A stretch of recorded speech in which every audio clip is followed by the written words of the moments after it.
If you have watched my previous two videos titled Attack on Titan and the Art of Propaganda and Attack on Titan and the Art of Mythology, then you would understand how storytelling is the most powerful invention by humans.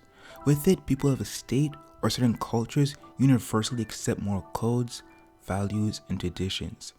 And whether those ideas are beneficial to that particular society or not is determined by their virtuosity or malevolency. This sentiment is why I believe Gabi and Falco were introduced in the story of Attack on Titan, as they're both young and impressionable, making them virtually blank slates. And as a result of them being so young, they are yet to develop the cognitive skills to discern virtuous ideas from malevolent ones. In essence, with a lack of life experience and lack of exposure to the world's nuances, their paradigms of what they believe the world to be is molded by Marley's propaganda and reinforced by the narratives of their families and friends. This notion is evidently shown on episode 1 of season 4 when we see Gabi enthusiastically fighting in a battle on Marley's behalf against the Mid-East. She almost sees her participation in the battle as a privilege to exhibit her worthiness to Marley. However, opposite to Gabi, Falco is more inquisitive as to why his superiors are putting him in the line of danger. He firmly believed that by being a warrior candidate, he and his comrades would be treated as valuable assets. However, once he becomes aware of the unfavorability of the battle, he begins to feel deplorable. Furthermore, Gabi's enthusiasm to prove herself is more akin to a desperate, burning obsession as she goes to extreme lengths to gain validation. This pursuit for approval mirrors the behavior of individuals with Stockholm Syndrome. She relentlessly goes above and beyond to gain the approval of her oppressors, but fails to realize she is being oppressed. To her, this is normal. This is the world she was born into. Contrary, Falco is more cautious. He is reluctant to be abrasive and wants justification for risking his life. These aforementioned factors breed Falco's curiosity, as he wants to know why Eldian after Eldian are thrown to their deaths like pawns. But after continuously witnessing the horrors of warfare, he cannot find a plausible reason. Thus, he concludes that all these war efforts are senseless. What Gabi and Falco represent are the two types of people in society: those that blindly follow the rules and those who question the rules. This dichotomy of existence is akin to the ones explored in the movie The Matrix: the monotonous existence of blind obedience and the existence for pursuing freedom and truth. Hence, what we'll be discussing in this video is how the aforementioned existences are explored through the characters of Gabi and Falco.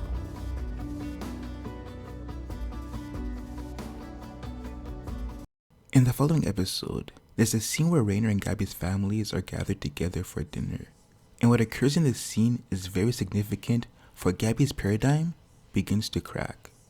What occurs at the dinner table is that Rainer is being asked about his time at Paradise Island, which I must add is an odd inquiry.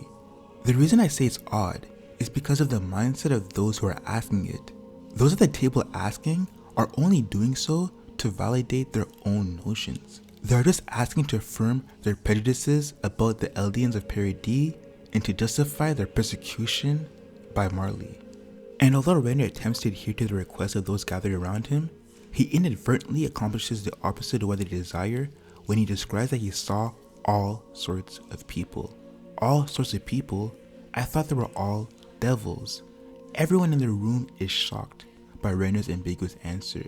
See, what Rainer failed to grasp is that by saying that he saw people of all sorts, it implies that the populace of Paradise is multifaceted, therefore debunking the notion of all Eldians falling under the universal description of devils. With his choice of words, Rainer invalidates the Marleyan prejudice and propaganda against Eldians. And after having her world shattered for a brief moment, Gabi questions Rainer on his aberrant expressions after returning from Paradise. Rainer chalks up his unfamiliar composure to being natural, as he did leave for 12 years. But Gabi sees through his bluff. She identifies the deceit in his tone and thus sees the phrase of all sorts of people to have an acute meaning. Following, Falco meets with a disguised Eren, who he confesses his goal to inherit the armor of Titan to save Gabi. This goal stems from Falco's realization of the numerous ruses formulated by Marley. Falco becomes aware of Marley's manipulation of the Eldians as sacrificial pawns. He is also aware of the fallacy behind the warrior candidates. He fully understands that the Marleyan elites framed the warrior candidates as a prestigious opportunity for Eldians to atone for their ancestral sins, but instead is a curse. With Eldian volunteers, Marley saves financial investing in military technology and most significantly saves sending their own citizens to war. Hence, Marley is using Eldians' guilt to make them fight their battles for them. Subsequently, Eldians are dying in droves in futile war efforts while Marleyans are living luxuriously. And this pandemonium is what Falco wants to save Gabi from, but initially she does not realize this, and as a result of Falco's affinity for Gabi, he wants to sacrifice his life in order for hers to be free from the proprietorship of Marley and for her to live life on her own accord.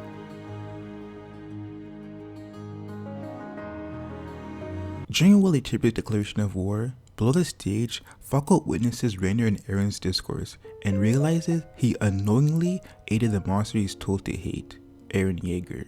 However, Falco's inclination precedes most Eldians as he gets to be a witness to both sides of the story. He understands that Paradis' motives for invading Marley is due to the provocation of Marley in the first place.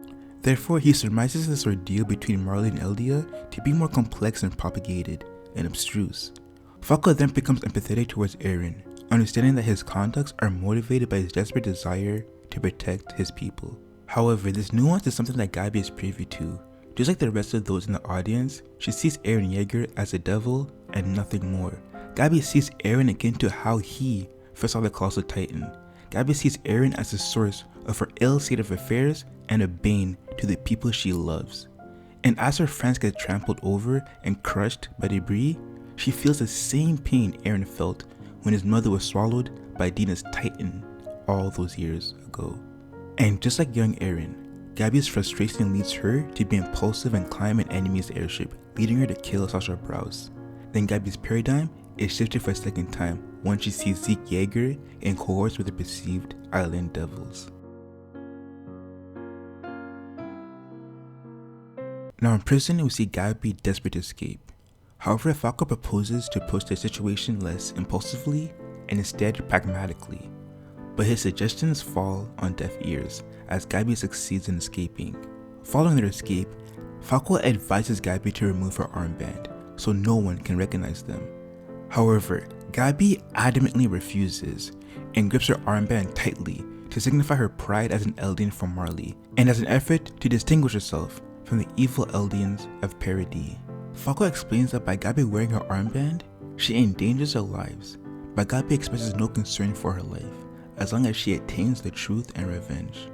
Then suddenly, Kaya arrives, and immediately, Gabi indicates her as a threat, but fortunately, Falco seizes Gabi's efforts, saving the innocent Kaya, whose intentions were hospitable. After accepting Kaya's aid, Gabi and Falco are led to her home, where her adopted family, the Browses, welcome them both with open arms. Nonetheless, Gabi is incapable of receiving this hospitality as it goes against everything she believes. How can they be so nice, peaceful, welcoming, warm, hospitable, if they are devils? Gabi's experience with the Browse family puts her paradigm into a flux as her preconceived notions and her new experiences are in conflict with one another. She's having an identity crisis. The notion of Eldians from Paradis being good-natured invalidates her identity. The reason as to why she worked so hard, why she wanted to become the Armored Titan, was all because she believed that Eldians on Paradis were the devils to blame for her family's suffering. But this is not the case, and upon realizing this harsh truth, Gabi goes into a frenzy. She is unable to accept that her whole life has been a meaningless lie. Furthermore, Kai delivers the conclusive blow to Gabi's ego when she brings her and Falco to the ruins of her former village. Kaya asks why her village had to suffer such a horrific fate, and Gabi retorts to the same propaganda she has been told her whole existence, that Kaya and her people deserve their suffering as a payment for their ancestral sins and the evasion of the burial. But Kaya rebuttals that her village was attacked 4 years prior, and her innocent mother, who was crushed by debris, never committed such a sin. Kaya profusely and persistently asks Gabi for sound reasoning, but Gabi struggles heavily. She cannot muster a rational answer. She's at a standstill. Then Falco quells the situation, affirming to Kaya that she and her mother did nothing wrong, and apologizes. Everything that Gabi has believed up to this point has been debunked and nullified. Then after, at the Braus dinner, Gabi and Falco seek the Marley chef Nicolo as a means to return back to their home. However, unbeknownst to them, Nicolo expresses great displeasure once he finds out that Gabi was the one who killed Sasha Braus and ousts Gabi and Falco in front of everyone. And as an attempt to exact revenge, Nicolo offers a knife to Arthur Braus to kill Gabi. However, much to everyone's surprise, he refuses. Arthur offers Gabi mercy as he realizes that both his daughter Sasha and Gabi were children victimized by the violence perpetrated by older generations. Therefore, Arthur realizes that Gabi was a slave to Marley without knowing it, and that her actions do not reflect her character, but are a result of Marley's manipulation and coercion. But unlike Arthur, Kaya, full of rage, charges at Gabi with harmful intentions. Now Gabi sees the direct results of her impulsivity. By killing Sasha, she in turn caused the grief of the people that treated her with nothing but kindness. Once apprehended by Armin and Mickasa, Gabi asks if she'll be killed, and Armin answers no. Armin and Mickasa both empathize with Gabi and express their desire to cease the cycle of needless bloodshed. This empathy shown by Armin and Mickasa further supports the notion that the nature of an Eldian being good or bad is not determined by borders, but is determined by individuality and unique comportments based on unique life experiences. The showcase of empathy puts Gabi in a state of shock and disbelief. The devil she was taught to hate ended up showing her mercy, generosity, and tenderness. And as a result of her own impulsivity, she reaps the consequences of her own senselessness. By killing Sasha, Gabi sees the pain it brought onto those that cared for her. The same pain she felt during the invasion of Liberio is the same pain she delivered onto the people that were hospitable to her. But this isn't all Gabi's fault. She's a victim of social conditioning. Whether we like it or not, we are like Gabi. Whether it be by peer pressure, the news, communal traditions, and social norms, we all in some sense are socially conditioned. We from a young age are influenced by external factors, and even more drastically, some of our identities are defined by external factors. And the reason for this is because when you go against a certain tide, there is massive resistance that will push you back to conformity. Hence, it is much less strenuous and perhaps safer to go with the tides of society than to go against it. This is how Gabi was controlled. With the incentive of honorary citizenship and affirmations of her fighting abilities, she believed what she was doing was for the good. And the social tide of her family, superiors, and friends were so strong and gargantuan that she was at the deep end of propaganda. Therefore, any resistance from that point would have been Herculean. That's why she had to experience those drastic paradigm shifts. Her nuanced experiences had to be numerous and potent in order for her preconceived paradigms to shatter. That's how strong Marley's influence was on Gabi. That's why societal changes are always accomplished through extensive movements, marches, and revolutions, consisting of people desperate for change. But like I said before, in history, there are always two sides, the ones who conform and the ones who resist. And these two archetypes of the conformer and deviant are brilliantly represented in the characters of Gabi and Falco. With Falco's tiredness of war, selflessness, and empathetic nature, he creates opportunities for understanding, tolerance, and coexistence. And on the contrary, Gabi shows us how narrow-mindedness, intolerance, and ignorance can be harmful to the self and others. Therefore, to end this video off, I say, oftentimes our predisposition leads us to be averse to things that are unfamiliar to us. Oftentimes our aversion is caused by fear.